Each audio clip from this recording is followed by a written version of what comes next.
आज बनवूया शेवग्याच्या शेंगा. पाहून घ्या किती छान काळा रस्सा बनवला आहे. शेवग्याच्या शेंगा घेतल्या 250 ग्राम. त्या कट करून घेऊ बारीक बारीक चांगल्या. सऱ्या कट करून झाल्या की त्याच्यावरचे साल्ट काढून घेऊ. तुम्ही तसे पण काढू शकतात निघल्या की तुमच्याकडून तर पूर्ण शेंगांचे. हे बाय साल्ट काढून झाले.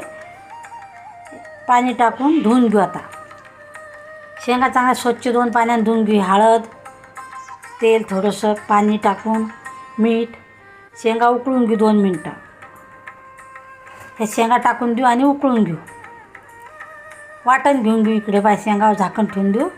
वाटणासाठी कांदा, लसूण, खोबरं, शेंगदाणे, हरभरा डाळ. हे खोबरं टाकलं भाज्यासाठी. हरभरा डाळ टाकून घेतली. शेंगदाणे पण टाकून घेतले. खोबरं भाजून घेऊ. नंतर अद्रक, लसूण ते पण भाजून घेऊ. हिरव्या मिरच्या 2-3. हे वाटण मिक्सरच्या भांड्यामध्ये काढून घेऊ चांगलं बारीक. कोथिंबीर टाकून हे बाय वाटून घेतलं बारीक. हे शेंगा शिजून झाले आपल्या 2 मिनटं. तेल टाकू फोडणीसाठी एका पॅनमध्ये. मोहरी, जिरं ते पण टाकून घेऊ.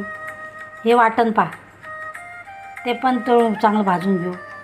लाल तिखट टाकू, धने पावडर, हळद सर्व परतून घेऊ तेल सुटेपर्यंत. सबस्क्राईब करा, लाईक करा. मीठ टाकलं थोडंसं.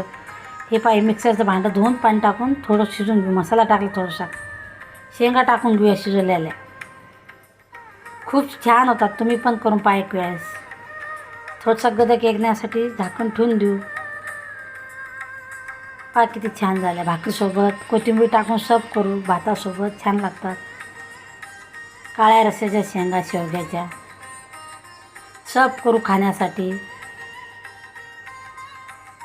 तुम्ही पण बनवून पहा एक वेळेस.